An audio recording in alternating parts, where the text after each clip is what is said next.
اور دائیں جانب سے بھی ایک کافی بڑی کھوپڑی جھانکتی رہی جس کی آنکھ کا صرف آدھا گڑا نظر آیا۔ میں غیر متحرک و پتھرائی ہوئی آنکھوں سے اس سب کچھ منظر کو دیکھ رہا تھا۔ پھر سرخ و سفید پر اسرار عورت کا منہ کھل گیا۔ جس طرح اس کے ہونٹ سرخ تھے بالکل اسی طرح اس کے دائیں بائیں کے دو انتہائی نوکیلے دانت بھی خون کی طرح سرخ تھے، اور خون کی ایک دھاری بہتی ہوئی تھوڑی سے نیچے آ چکی تھی۔ خوفناک عورت کا چہرہ نمودار ہونے سے بھائیں بھائیں کی ہولناک آوازوں میں اضافہ ہو چکا تھا۔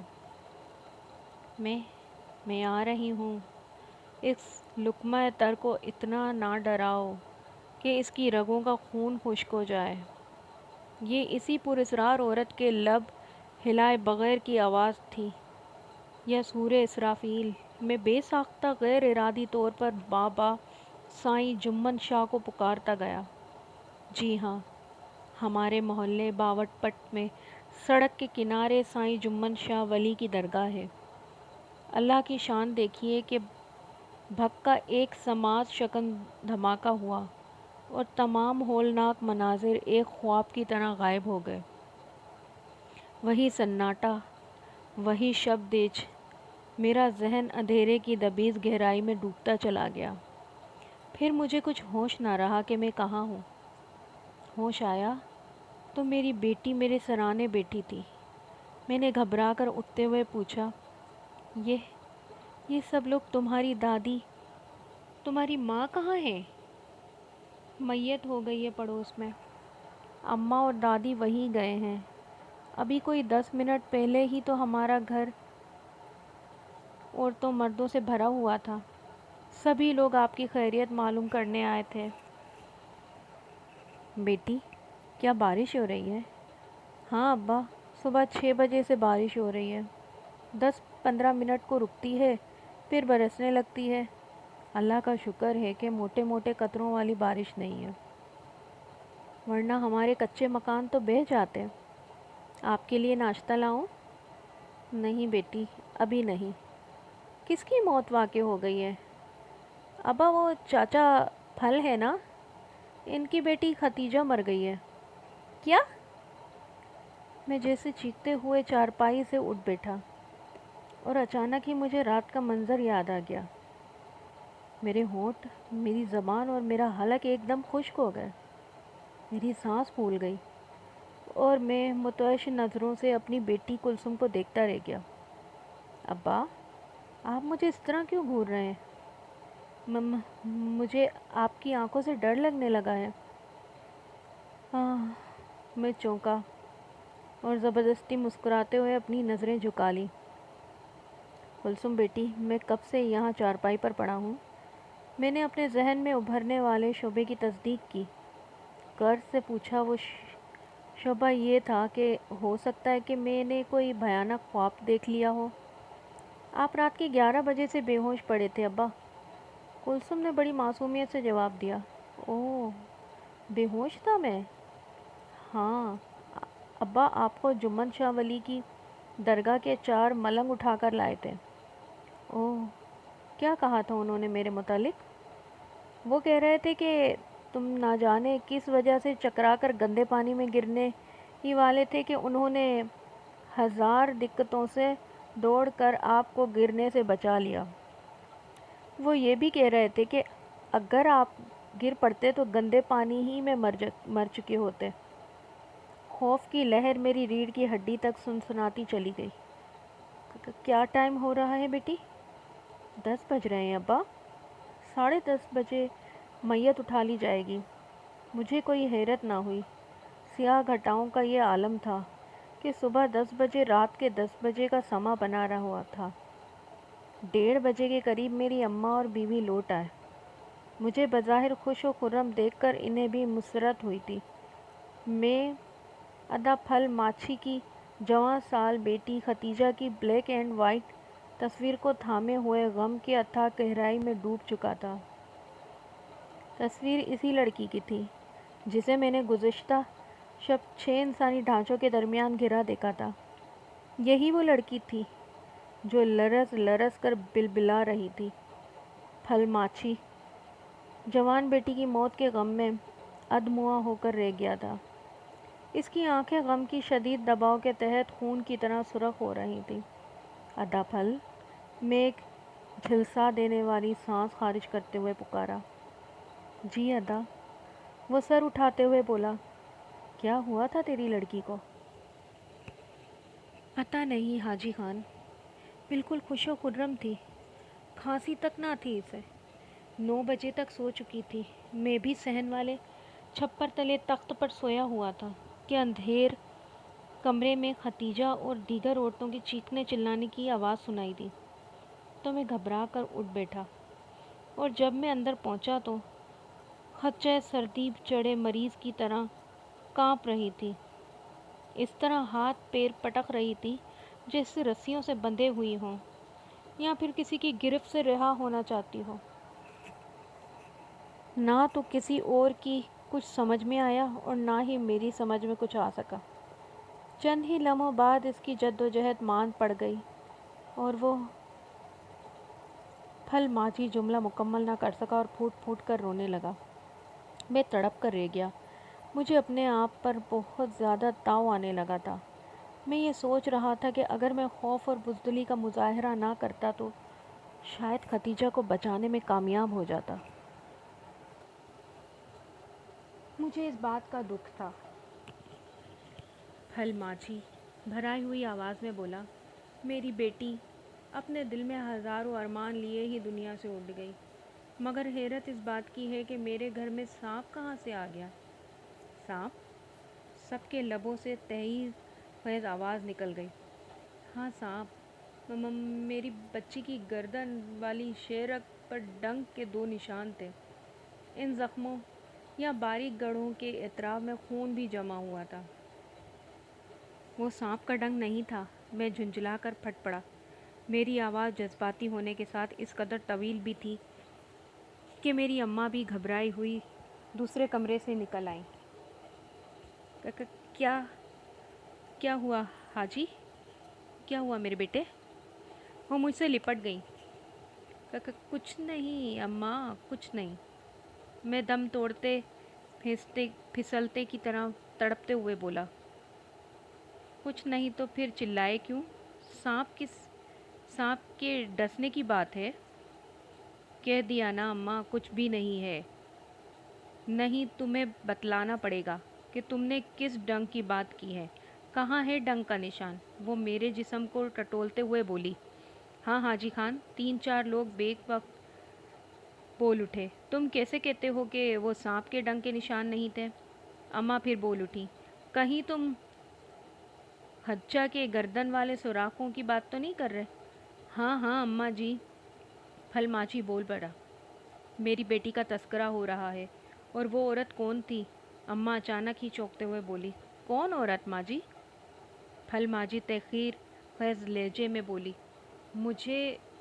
مجھ سمیت بقیہ لوگ بھی تجسس سے اماں کی طرف تکنے لگے۔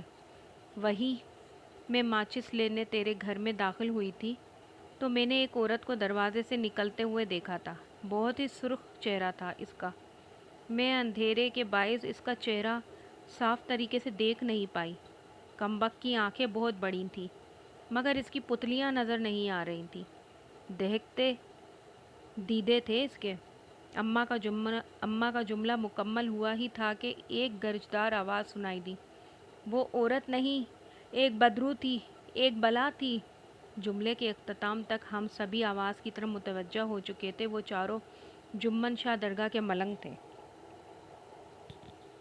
ان کی شلواریں گھٹنوں تک نیفے میں کھینچی ہوئی تھیں۔ سب کے جسم پر پیوند لگے سیاہ جبے تھے۔ ہم سب احتراماً کھڑے ہو گئے۔ میری گزشتہ کی آپ بیتی سن کر لوگوں کے چہرے زرد پڑ گئے تھے۔ اتنے بڑے کمرے میں بالکل موت کی سی خاموشی طاری تھی۔ حاجی خان سچ کہہ رہا ہے، ایک ملنگ اللہ ہوگا نعرہ لگاتے ہوئے بولا۔ ہم چاروں ہی حاجی خان کی پکار سن کر درگاہ سے لپکے تھے۔ حاجی خان بے ہوش تھا اور اس طرح مڑا